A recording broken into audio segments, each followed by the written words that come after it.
EAPRIL community. I hope you had some meaningful encounters. Before I introduce the third keynote speaker, I have one practical message. After the keynote speech, before the coffee, there will be a award ceremony. So please be seated after the presentation of Professor David Gijbels. I'm very fortunate to introduce the third keynote speaker. The adagium, last but not least, applies for sure over here, and it has many reasons. One of the reasons is that EAPRIL really tries to stimulate reflection, collaboration, and interchange of ideas. And as you might recall from last year's last keynote speech, we were really successful in doing that. And then we had, in a very large setting, in the conference room, different tables in which we discussed, and we had a very good moderator. And that's why I think we will also have a very interesting keynote speech, because David also has really thought very well of how to get you into the message. You see that the conference setting is not as last year. We are sitting in a traditional setting, but as you might have recalled, and I did, we all got an email from David to fill in some questionnaire. And I'm going to look at the some technical issues. Can you raise your hand if you are aware that you got the message? You don't have to say if you filled it in, okay? So David, the message came across, yeah? I'm not going to ask you if you have filled it in or not. I did. And I didn't do that because of David, but I also did it because of myself. I think there's some blended learning component in it. I filled it in and already got a feeling about what this presentation is going to be about. So I'm prepared, and I'm very eager to sit over here and listen to the story of Professor Gijbels. So I'm very interested in all the other interactive didactic techniques that he's going to introduce today. I hope you're also very eager, so a warm applause for the third keynote speaker, Professor Gijbels.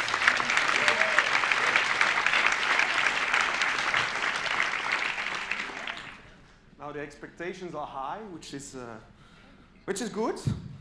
So I'll see if I can meet the expectations.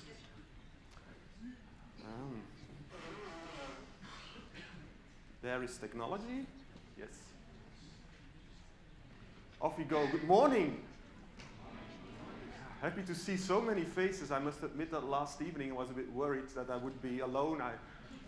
I talked to some people and at least 4 promised to come this morning, so I decided to wake up as well, but I'm very happy to see you all here. I gave my presentation the title, Grasping Learning, a Mission Not Fully Completed Yet. And what I mean with that title will become clear during my presentation. But first, I want to say a few words of thanks. First, thank you to the EAPRIL committee that invited me to be a keynote speaker here. I'm very honored that I can be here for several reasons. And one of the reasons is that I was present during the very first keynote speech, which was not given by me, but by Graham Gibbs at that time, of the EAPRIL conference in 2006. And when preparing for this keynote, I Googled and I found that there is still some information about that very first meeting of EAPRIL. But what I remember very well was the warm atmosphere and the great atmosphere that was created to sharing ideas. And I was very looking forward to feel that experience here again. And I'm very happy that I did indeed feel that this is a very warm community. So thank you for bringing me back to this community. And while Googling, it was funny, I could find a picture of myself during the very first EAPRIL conference. And you could see I was enjoying it then already. So I did as well. Nothing much changed, I would say. Anyway, so thank you for inviting me. I also want to start with a few thank yous so that I don't forget them in the end. Thank you to my, this is my research group. I'm very fortunate to work in a group with very experienced and talented people, and it's big fun in Antwerp. This is a view not of the other side of Antwerp. This side of the river is Antwerp, and the other side is what we call Antwerp Beach, more or less. But I'm very fortunate to work with these people, and they inspire me every day. So lots of my insights and things I will share come from them. But not only from them, I want also to thank the international collaborators that I have been fortunate to work together with, and many of them are here. Some of them were here, but I have been lucky to work in good company always, and I think places like this are good places to look for that good company. So many of my ideas were fostered, raised in conversations and in research I had the opportunity to do with these people. So thanks to these people, my collaborators, and of course thanks to you for being here. I want to start with a small story, or with showing you a small, not a small, it's a small picture, but now it's very big if you project it like this, because I think or the story behind this tells something about, or gives, situates where I want to talk about very well. This is me in 1984, the 1st of April. I know it very well because it was my 7th birthday. And you can see it tells something about myself. My mom likes cooking, homemade cake, and you can't see very well, but on a Belgian birthday, you have to eat waffles. So here are waffles, so there were waffles for my birthday. I changed a little bit, but I want to tell something about the man in the back, which was my grandfather. And he's the person I think I learned the most important things in life from, while certainly his professional career looked totally different from mine. Soon after he left primary education, he had to go to work. He worked in the mining industry in Belgium. He was a coal miner, or a kompel.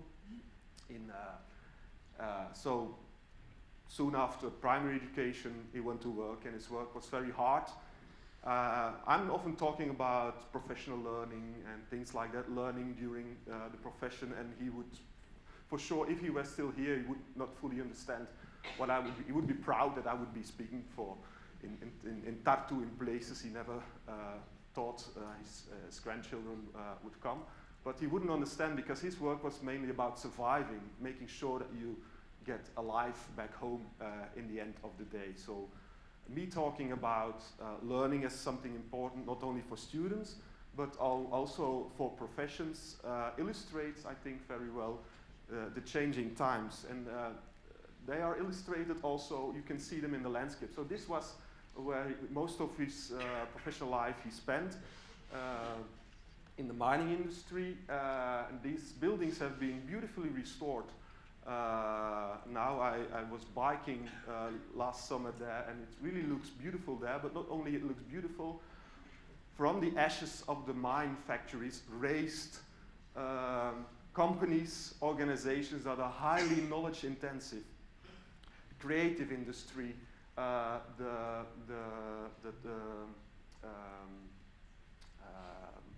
technology, energy. It's a totally new environment, and the people that are working there are learning every day. And for them, learning new things is one of the core things of their job. So in the same place, not that many years later, this illustrates for me very well that the times have changed, and this puts new challenges not only to higher education, also to secondary vocational education, but also to professionals themselves, because like I state here, graduates are not only expected to be able to handle changing problems, continuously innovate, but also to take their own learning process into their own hands more and more. This is what's expected. So This short story to illustrate that learning is not only important and crucial for students, which it was for a long time, also in primary education, probably for my grandfather. But now it's become very clear that learning is also crucial for employees and for organizations.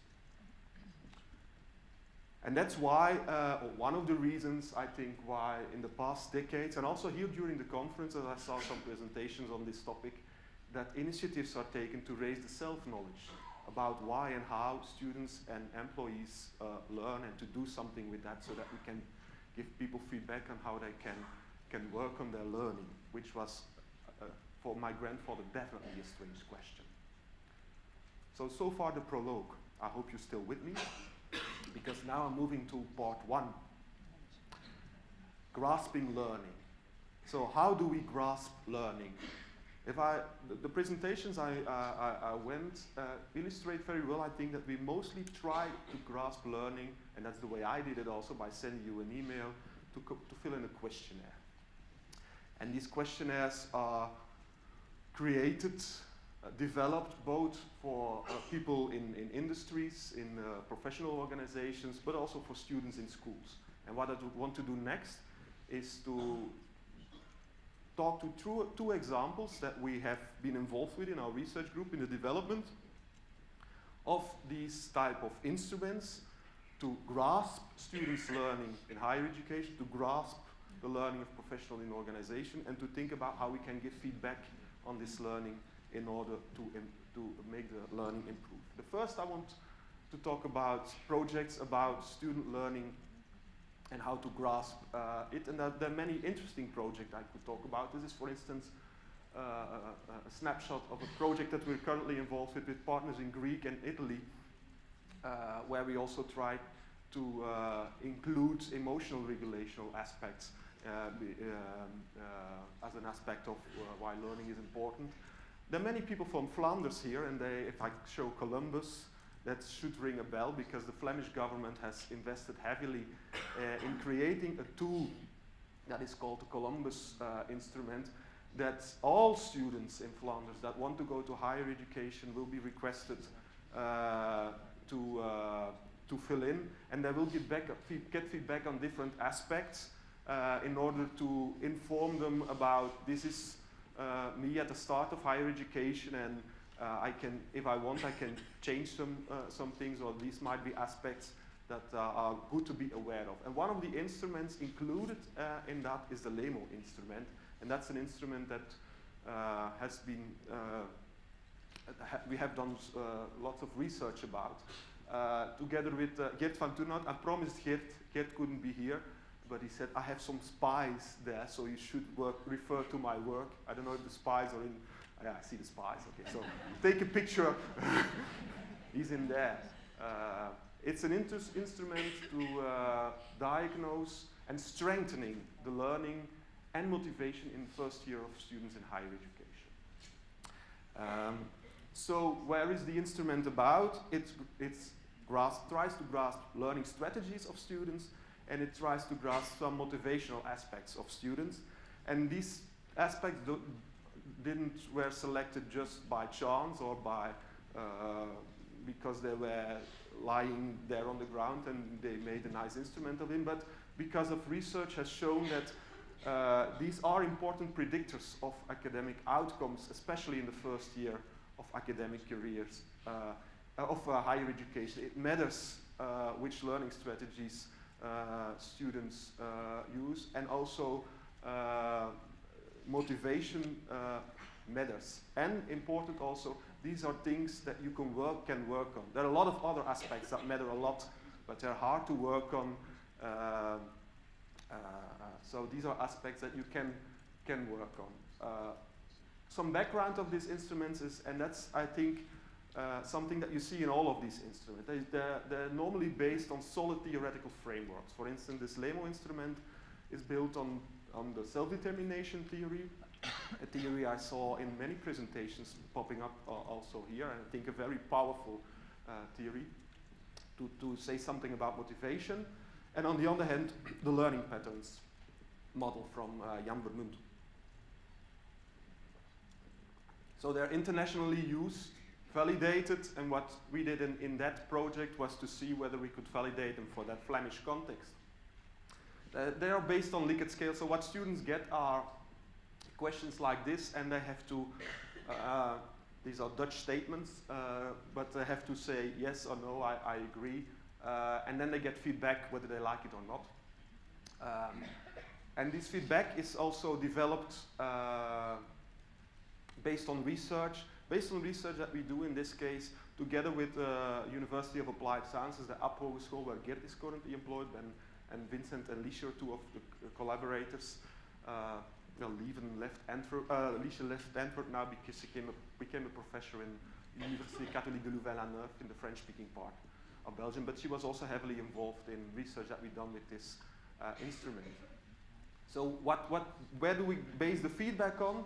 Based on research, we know that there are profiles of students that score on a specific way on these variables that more or less can predict success or failure. And based on this research, so we can see if a student completes a questionnaire with which profile this student matches. So we can say you are at risk or not, or you can spend attention or be aware that if you continue to use this strategy, this might not be the most powerful strategy. So students get individual feedback reports, but there are also aggregated reports for teachers or for organizations, and they are start to work with or to spend attention to in classrooms, for instance. This is how a feedback report looks nowadays. It has been developed. So students get information about their strengths. For instance, this one is good in planning, which is important. This one is good on autonomous motivation. You're very interested in what you want, and this is good, and has a high self-efficacy, from which we know that this is important. But they also get some feedback on their challenges. For instance, this one is low in self-regulation. This one experiences a lot of pressure. So this is a controlled motivation, way of motivation, and the advice is talk about this pressure, because if you experience the pressure, this can become a burden. And the strategy is that this student indicates that the critical processing of information is rather low, and that it would be wise to also critically look at how you process information. So this is the type of feedback students get. And so it's going now nationwide, so to speak, if you can, well, at least in Flanders. It's a bit political difficult to talk about nations in Flanders and on Belgium, but we're not going to have that discussion here. Yeah. Anyway, this was the first example I wanted to share with you, feedback on students' learning. We did some similar projects with companies, and for instance, the project I want to talk now about, and that I also involve you in, is the Learning Above the Ruler project, a project that we did together with Domo di Rifrontiro, and they call themselves a company that is innovator in human processes.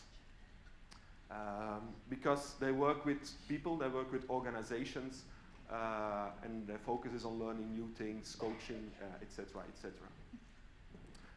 And what's nice about working with companies is that you can also create nice videos about what you're doing. So this is a video that explains the Learning Above the Ruler project. This might be you, a knowledge worker that is sitting there and wants to learn but doesn't know how to improve his or her own learning. So you can click what some of you did and start completing the learning competence questionnaire to work on your personal development. That's the idea behind it. And then you get questions that ask you to reflect on things like goal orientation, transfer, motivation, self-regulation, self-efficacy.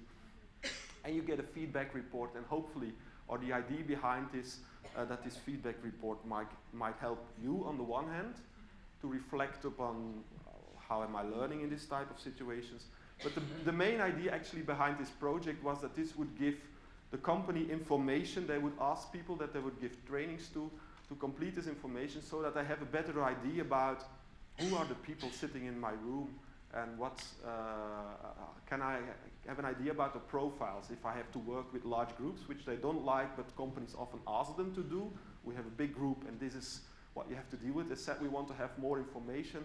And if, for instance, you see that most people are sitting there because they have to, they said we need to start the training in a different way. We need to first work on autonomy supportive activities in order to get people engaged in what we want to do. So that's how they use it. And the idea how we developed this is very similar to developments that you saw in the LEMO project, which was an inspiration for this project.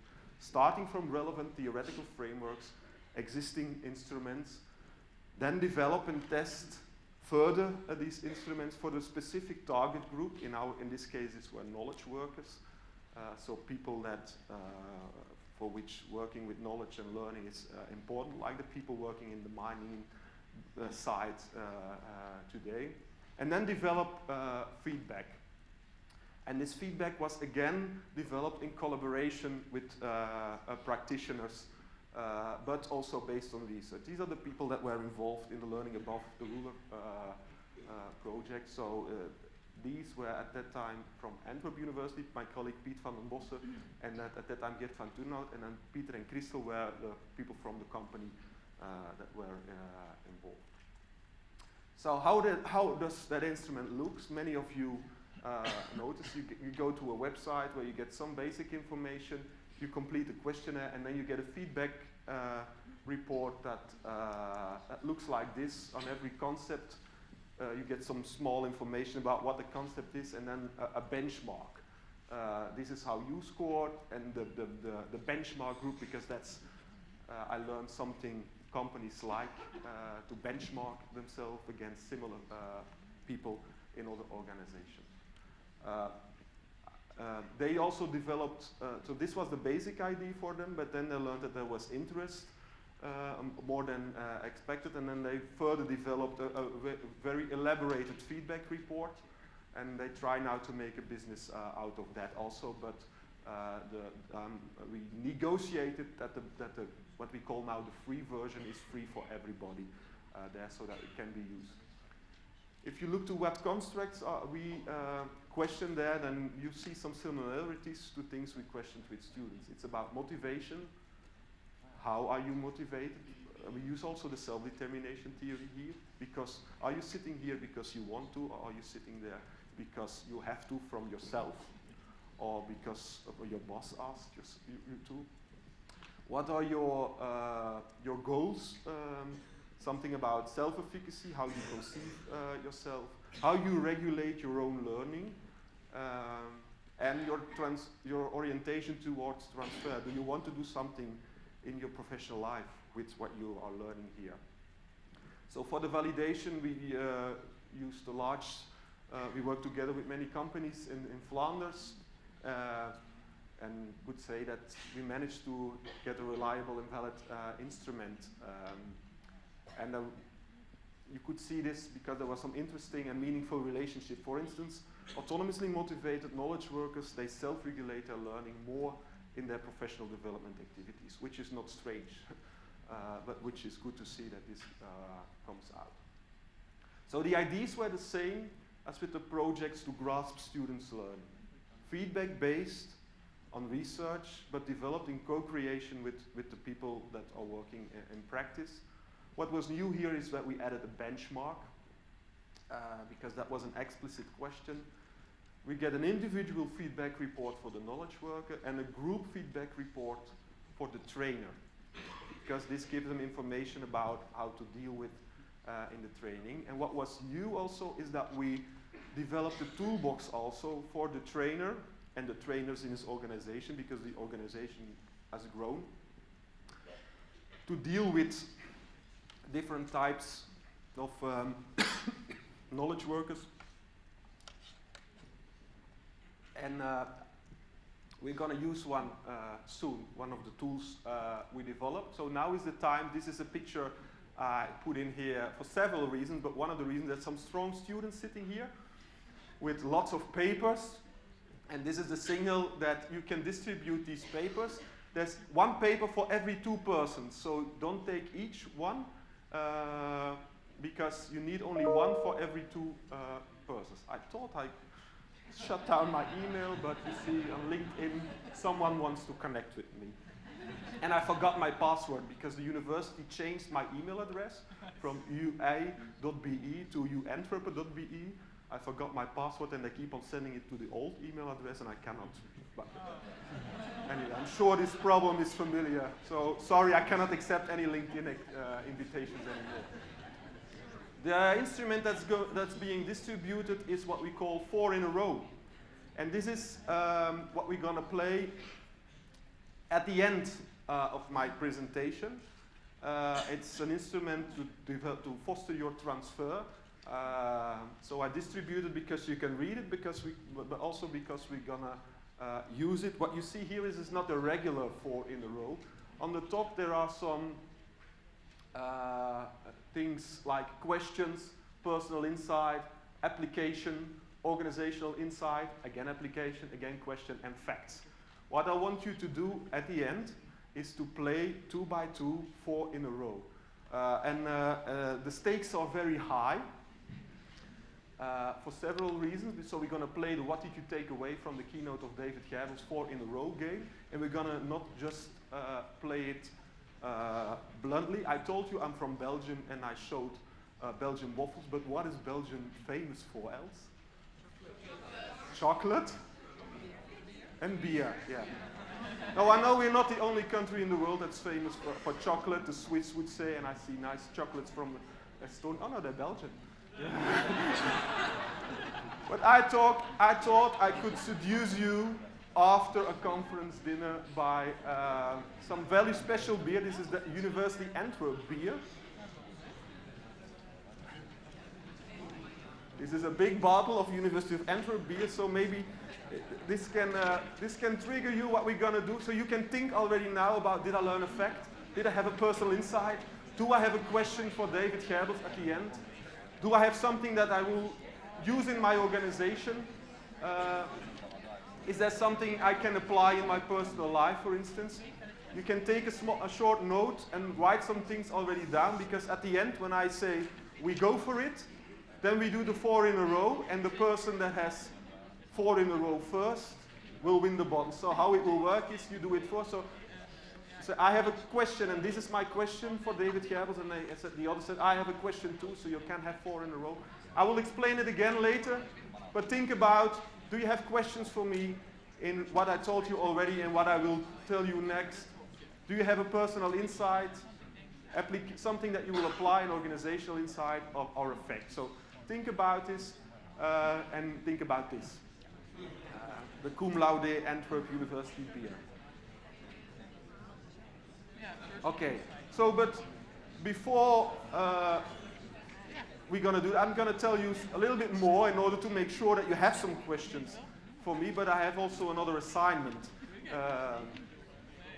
for you, and this is the assignment. I have a question first.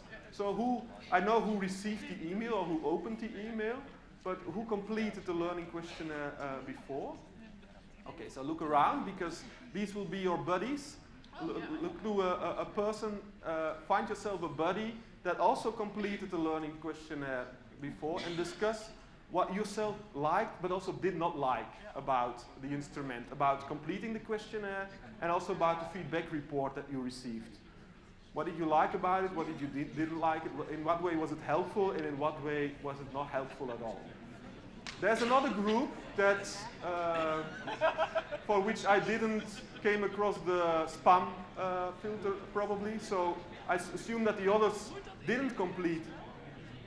And therefore I have another assignment. You can take your laptop or your phone, go to learningabovetheruler.com, and I want to ask you to start completing the questionnaire now.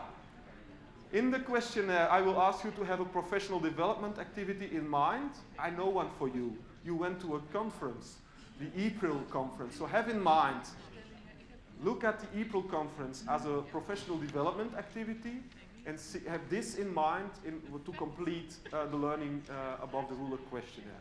For the Dutch people, I have a surprise, something in orange, because there's also a Dutch version of the instrument, and then you have to go to lerenbovendemaat.com. But if you go to learning above the ruler, you should be, and you go to the free version of the instrument, you should be able to start that questionnaire. So people who completed the questionnaire, think about what you liked, didn't like, and share your thoughts with your colleagues. The other people complete the questionnaire, and you have to do two things at the same time, because you have to, at the same time, reflect upon, is this something I like or not, and why? Clear? Off we go.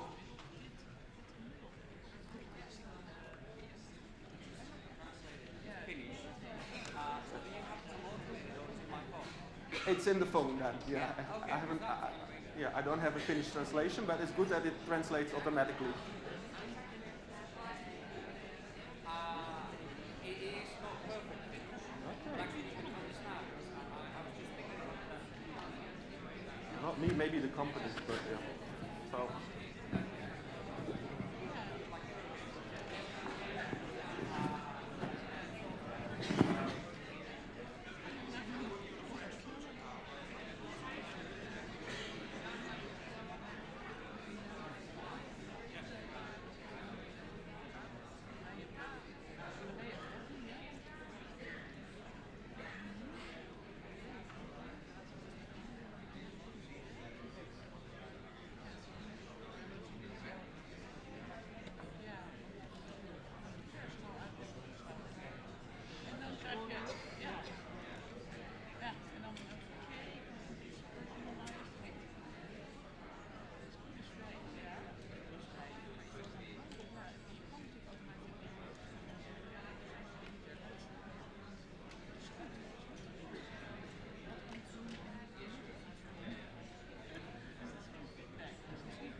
All right, ladies and gentlemen, I'm sorry, but we don't have time for you to finish the whole questionnaire and to find all the things you like or dislike about this instrument. So I want to continue because I prepared something else, and otherwise you will not find 4 things to win this beautiful bottle of beer. The setup. I walked a bit around. I heard some things every now and then. I have been thinking about how in this room I would grasp your feedback. So I'm going to do something now that it's new for me as well, but probably not for many of you. So where it is? So we go. The Mentimeter. It's probably not new for many of you, but in order to get an idea and to make it visual also about how you think about this instrument, I want you to go to menti.com and use the code 920442. Complete this question, and if it goes as expected, then we would see automatically showing your answers here. So I'm curious about how that will go. The first question is, completing the learning competence questionnaire was easy. Yes, it's working. And the second question is, the feedback report I received helped me to increase my self-knowledge about why and how I learn. And behind, you can see a bit of distribution of the answers. So we get the mean, but the interesting is also to see how the mean says something, but says also little at the same time. The distribution of your answers is very interesting, to me at least. So we have now 61 persons that shared their thoughts already. 80 persons. We go for 100 at least, I would say.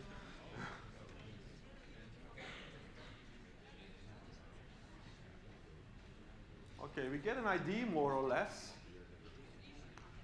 So the impression I get so far, might change while I'm speaking, is that you thought it was easy. It was not too difficult to complete the questionnaire, but most people find it very easy. Some people find it not easy at all. For the feedback report and whether you think that it will increase your self-knowledge about how and why you learn, very little people totally agree that this will be the case. Many people are a bit in the middle, like might be, but then there should be some preconditions. I would think we need to discuss. We need to have a discussion about this. I need to explain why I said this, and someone needs to give me oral feedback, probably. Yeah, am I right that I captured it in that way? And also some people that say, no, I don't see how this would help. So this is interesting. I don't see it change a lot anymore. So yeah, there were also some technical problems with some people. Yeah, these are the type of instruments we give our students a lot. And we ask, for instance, in Belgium, every student will be asked to complete. And we spend a lot of money in developing this technology and to develop automatic feedback reports. So I thought it is an interesting exercise for you to experience yourself what you present your students with, and we expect that students will learn from it. And we see you cannot take it for granted that at least students will think they'll learn from it, because it's not taken for granted by you, at least, that you will learn something about your own learning by completing questionnaires about how you learn, why you learn, etc. And there are many reasons for it, and I want to dig into that question a bit deeper in my second part. This is what we did. There are many problems related to the instrument that we use. These are instruments that are well developed, I'm pretty sure about that, but still they have their limitations, and the limitations are also related to self-report instruments. So I want to say something about the limitations of self-report instruments. For instance, You can question whether you remember how you have learned something. For those people who were asked to reflect upon how they learned during the conference, it might still be more or less fresh, although we don't know what the conference dinner did with your memory. But for the people who did it before, they were just asked, take a professional development activity in mind. Yeah, it sometimes becomes blurred about why what you have done and why you have done this. Second, most people probably don't know how they actually learn. You can reflect upon, this is how I think. This is the strategies I think I use, but are you really using these strategies? That's a difficult question. I did, for another project, some interviews with students after they completed the LIMO questionnaires and asked them, tell me now very explicitly, what do you do when you start studying? And people think these questions are very strange. I don't know. I take my book and then I read and I have a marker and I use them. So it's very difficult to, most people are not very well aware of how they actually learn. Second thing, and this I think is very important, is that these questionnaires ask you about how you learn in general. I focused it a bit for some people how you learned in the EAPRIL conference, but that's also very general. There were different sessions. There were keynotes, workshops, presentations, social activities, and how you learn in general might differ from how you learned for specific tasks, how you learned in specific sessions, how you learned from a particular presentation, how you learned from a very particular aspect. So you might do different things and be motivated in a different way for various particular things, and these general self-report questionnaires, they average all that, and that makes it difficult to grasp or to point a finger on what am I doing. And you lose also things. You can only measure the things that are operational, that can be measured in a question. And the third thing, and I think that is something that I heard every now and there, it's difficult to do something with general feedback. This feedback is very general. It says something about, this is the result of the questionnaire, this is how other people scored it, up to you. And it's very general to put that into action. So these are things that in research pop up often, and therefore in research there is a huge call to try to grasp learning while it takes place without asking people to self-report what they are doing.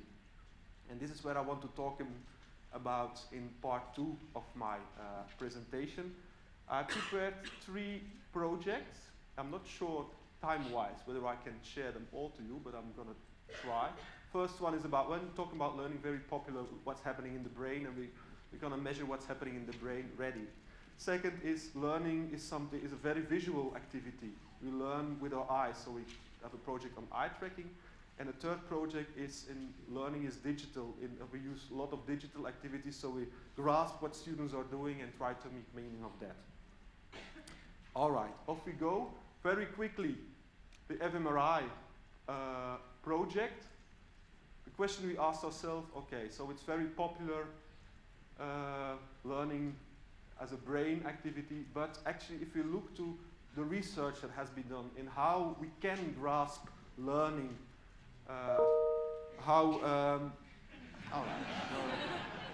someone is tweeting about me.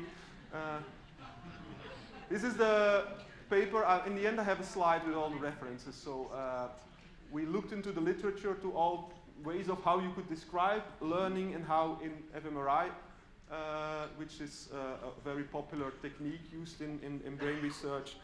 And there were 2 broad categories that were described: deep processing strategies and surface processing strategies. Now these words make meaning. They make sense to us as people in educational science and learning and development. But bear in mind that this is how they were measured. People were put into a large, noisy machine. You cannot talk because this activates too many things in the brain, and then you don't know what we're measuring anymore. So people have 2 buttons that they can press up when we give them a task. And this is, for example, a task that is very popular in brain research to measure how people learn. And we're gonna measure, so I'm now gonna measure your brains. Horse. Does the word contain the letter E? Yes or no? No. Do you think this is a type of task to measure deep or surface learning? You can speak out loud? Yeah, correct. Next one. Horse. Is this written in uppercase or lowercase? Surface or deep? Surface, yeah. Horse. Is this a living or a non-living thing? It's mixy. This is a task that they would say we measure deep learning with this, because you have to reflect upon the meaning of the word. Now we could go on, but the main conclusion we had from this project is that we as a research group are not investing time in this anymore. It's basically measured at a word level, and this is too far away for us at least to be meaningful for the learning. We are interested in learning in higher education and research and development project, and it's a rapid developing field, but at the moment we see that the time is not there yet in order to meaningfully use this. There are other types like this that are playing with in Harvard. You can see whether people are actively or are not. I'm a bit skeptical about this, so we're not moving into that as well. It's real. It's scary also. So the second project, the eye tracking project, there's an interesting assumption in eye tracking research. This is Leen, sitting behind one of our eye trackers.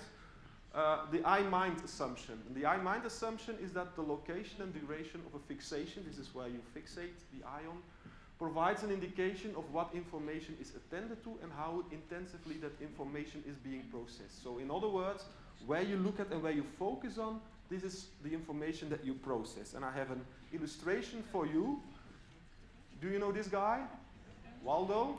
Then you know what to do. Where you have to find Waldo.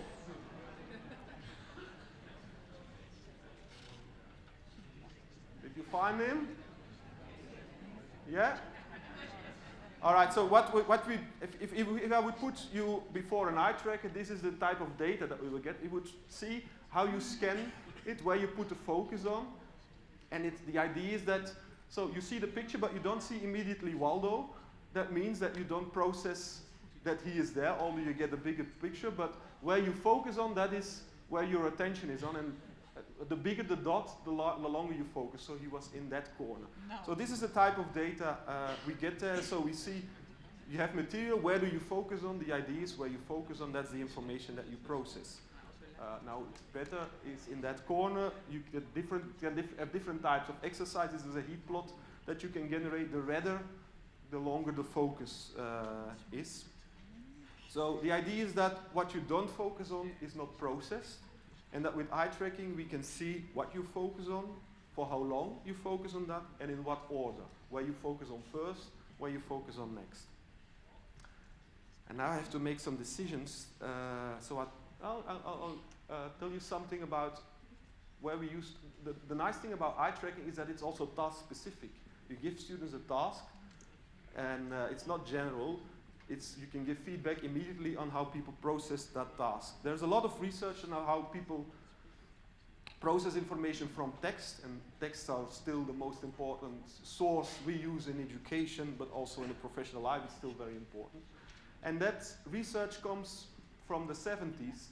People in the Göteborg, Lars Dahlgren and Martin Cellier and Ferenc Martin, they did experiments. They gave people texts. After each text, they get an assessment. One group got a reproduction-oriented text assessment. The other group got an assessment in which they had to make inferences, see relation between, and then they get another text. And the group that got the reproduction-oriented question again got reproduction-oriented question, and the other group was again asked to relate how are these concepts related and so on. The idea was that they were priming students to use different to perform in a different way on the assessment. And after the third text, I interviewed students. I said, how are you learning actually? And what they found was that there were huge qualitative differences in studying text. Students in the one group describe totally different strategies in how they tried to make meaning out of the text than compared to students in the other group. And this is not new. Differences are triggered by the nature of the questions students received or expect. The tail wags the dog, something that's not new. By giving students an assessment, you shape or you have impact on how they will learn even before the assessment takes place. If students expect an assessment in this way, this is the strategies they will be using.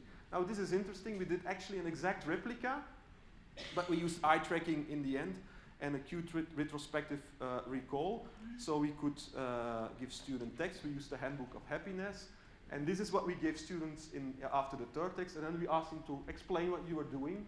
Why some students read a paragraph and then read it again. So we used this data to say this is, you don't remember it maybe, but this is what you have been doing. Explain us what you have been doing.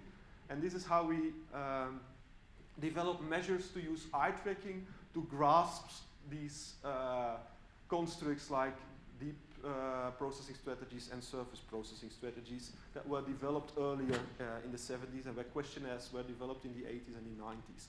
So we get these type of results.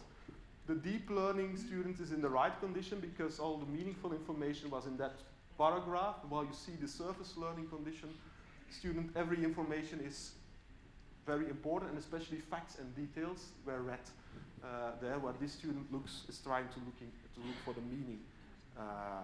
So the message here is we can use eye tracking to measure students' processing strategies, and we think it opens perspective for the development of new feedback tools where you can give immediately feedback. This is what you're doing.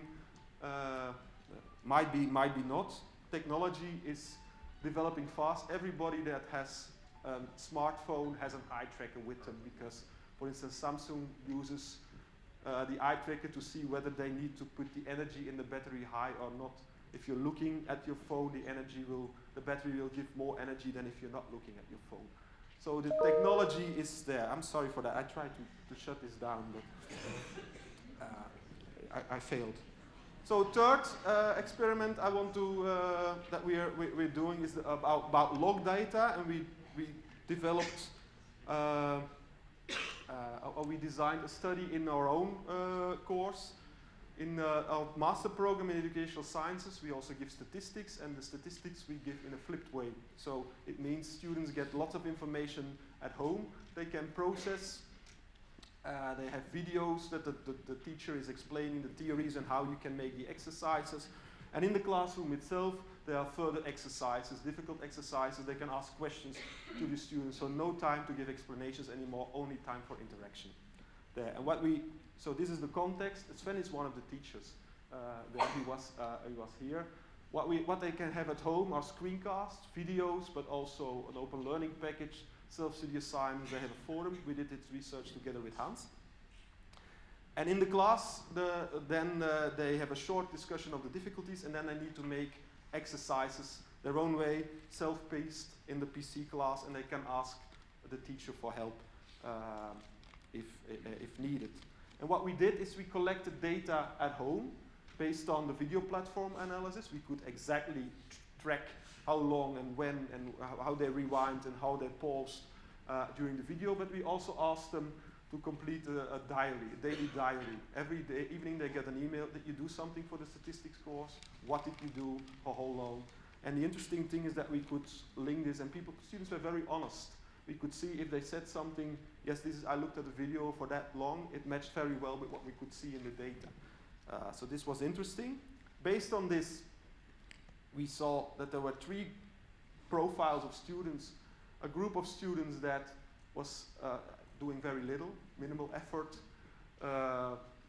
little activation. A group of students that invested time in a strategic way. They mainly used the active learning. They made exercises, for instance. They very quickly went through the videos and then made the exercises. And a group of students that literally did everything. They made all the exercises. They watched all the videos from the beginning to the end, and they did everything.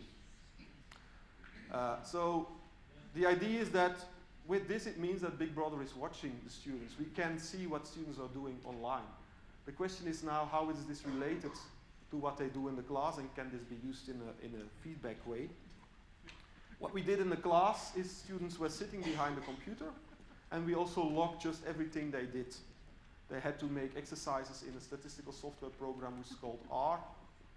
They had to do this, and we saw everything they did. We coded it, everything they did. I'm going to go quickly over this. So are they preparing? They could prepare scripts at home. Are they using their scripts? Are they searching for information? Are they developing scripts, running scripts, monitoring themselves, or are they on Facebook? We could see everything. And the idea was to relate. The idea was that students that are well prepared, they might do different things in the classroom. That was the idea, and maybe an idea also behind it that if we know how students are prepared, and we know how this relates to what they do in the classroom, maybe this is relevant feedback for the teacher to do something with that in the classroom. But the results were a bit disappointing. These are the students that were in the all-high cluster, and you could see literally no pattern in there. They all did something different behind the computer, and same for students, for instance, in the all-low cluster. They seem to do all something different, but they didn't. These two students, they tracked our attention, the student 2 and student 5 here. And when we looked further into that, we noticed that they were sitting next to each other in the computer. And then we said, let's map every student according to how they were sitting, because we have that data. And then this is what happened. We saw an interesting pattern. They were seemed to just copy, irresponsive of how they prepared at home. We had nice pairs of what they did, and this is what we're investigating in the next steps of the research. So what happened in the classroom seemed not to be related at all to how students at home, but how students learn in the classroom seemed to be highly related to next to whom they were sitting.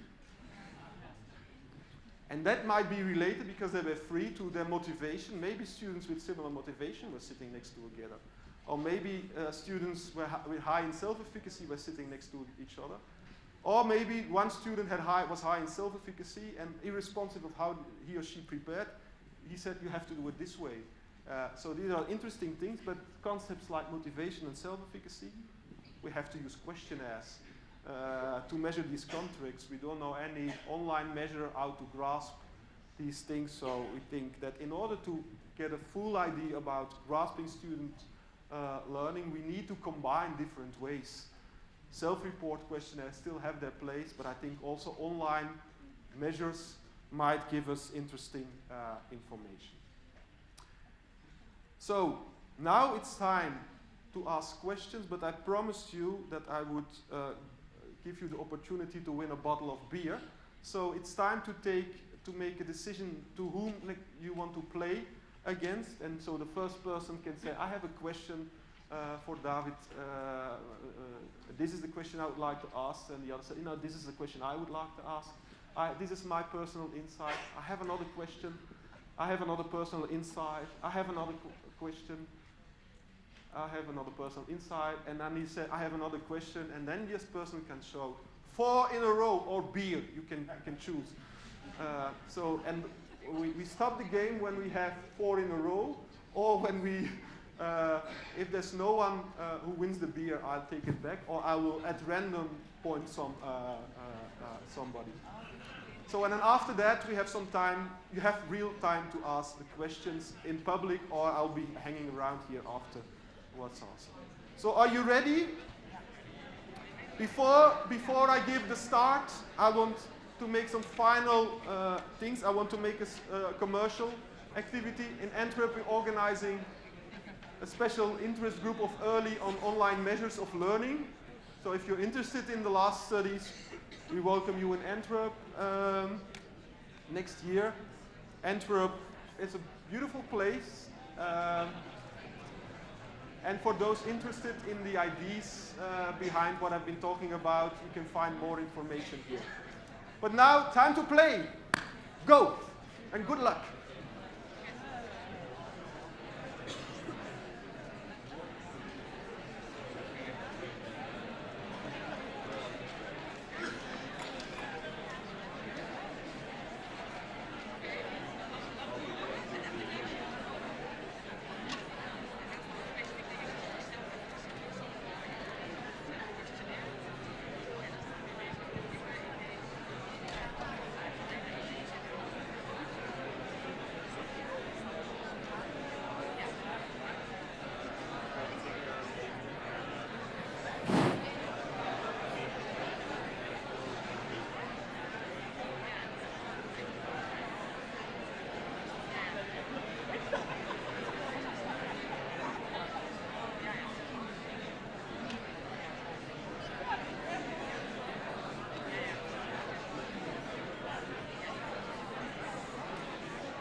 Prijs?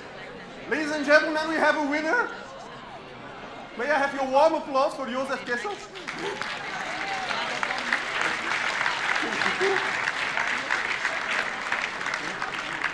Alsjeblieft.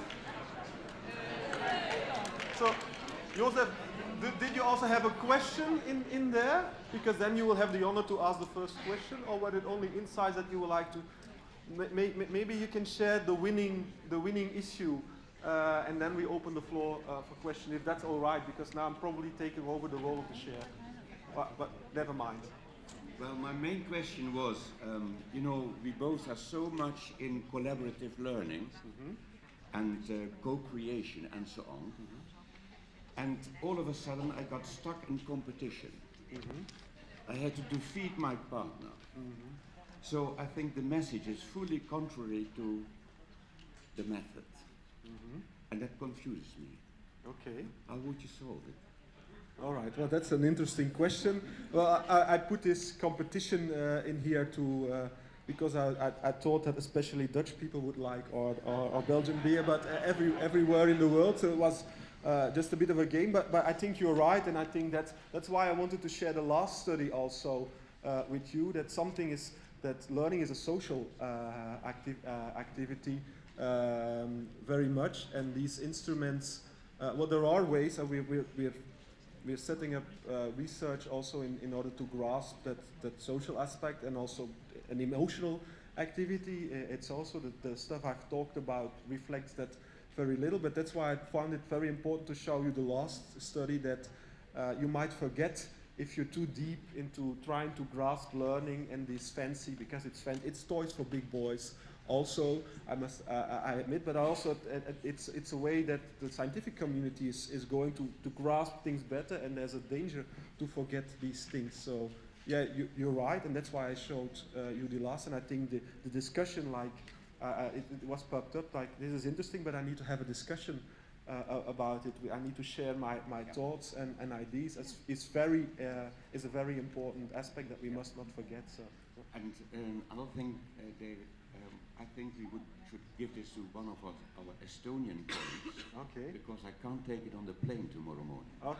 Or you should drink it together now with an Estonian colleague. That's awesome. But I leave that up to you. You're free to give it to anyone. Thanks. They should try the Belgian beer. Yeah, definitely. Are there other questions in the room? Who wants to ask a question to Professor Hamels? Yes? You? No? Oh, okay. Yes?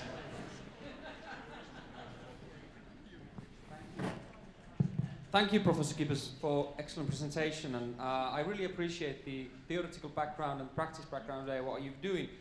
One thing what I was kind of missing, on the other hand, and what we're missing lots of in the research is kind of having a combination of workplace learning and higher education. And as you have great experience of this kind of a research, so I've got a question related to that, and it's about creativity actually. So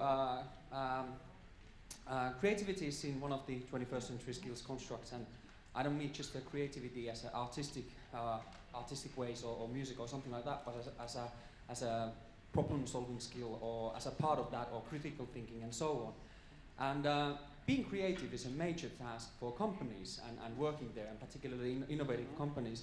And this is the question really, is that they have to find creative solutions and be creative, but particularly they have to be creative risk takers and productive failures to be innovative. So is there a way, because we are missing actually this part in higher education, to teach that? And how about with the questionnaires and informing students that perhaps this type of constructs are missing in your path, and you should steer your personalized learning that direction? How we could kind of start solving this kind of a problem? Wow, thank you for the question.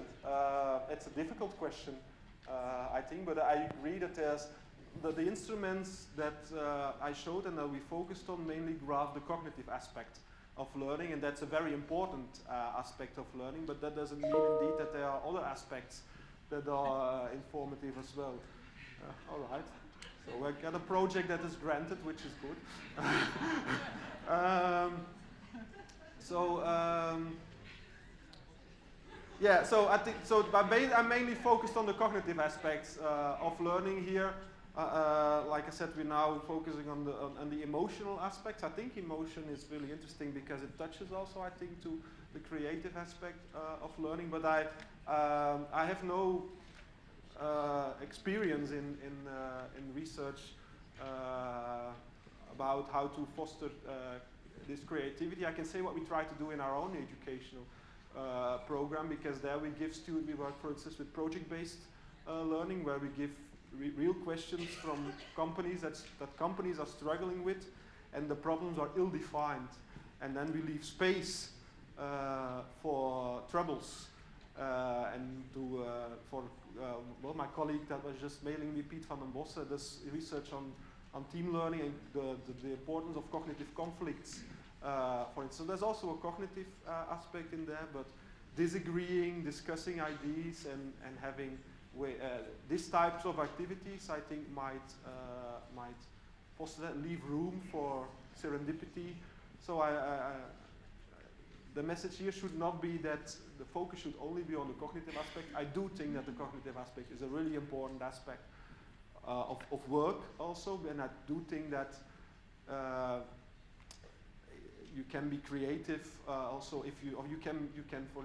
When I've defended my PhD, I had in the Netherlands. You have these. I did my defense in the PhD. You have these stellingen. I don't know how to say that in Dutch, but you have to make the statements. And one of the statements I had in there was from a Flemish poet. It says you have to be very traditional in order to be revolutionary. And I think that's also, you have to know the traditions. I think it's important to know the state of the art in the field in order to revolt, for instance. And probably revolting is something that now I associate with creativity. And so I think they are important, but you also have to leave room in order for these things to happen. But I'm sorry that I have no research about this particular aspect, and I would be skeptical in trying to grasp creativity. It mismatched with my definition of how I see creativity. So you have to leave things open sometimes also. We have room for one more question. Who wants to address something?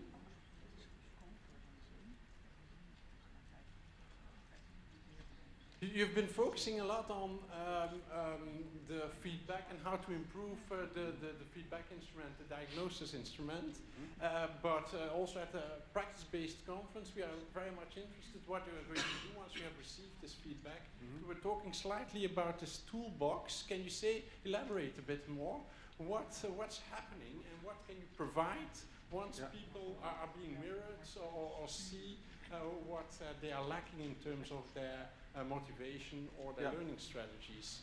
Yeah, I can say two things about that. First thing is that was the idea of the project also, that we would have profiles and then see also these different profiles, how do they act in professional learning development activities. And if we, for instance, if transfer is important, can we use, so we develop different these types of tools, but it was difficult to match them with the profiles. And for instance, in the project, after we had these profiles, we did also observations, and it was very difficult, to grasp or to match any of the general the result of the general questionnaire to what people were doing. They were in a way doing different things, and that relates to the last study I presented. You can grasp how students learn in one way, but that's not necessarily says something about how you learn in another setting if you're in a social environment. So the toolbox is used by the company now, but I think it's more or less disconnected from the other activities because it was too difficult to it's an interesting idea to match. We know something about the learner, and then we have an interesting tool, and that matches to create, for instance, more constructive friction. That's a really fantastic idea, but reality is way more complex, I think, and that's what makes it interesting. Okay, thank you very much for your very interesting presentation. I hear there's a lot of work in progress, and perhaps indeed in Antwerp we can meet, or you can present some more work in a future EAPRIL conference. We are really looking forward to that. I have a small present to acknowledge your contribution. Thank you very much. Please have a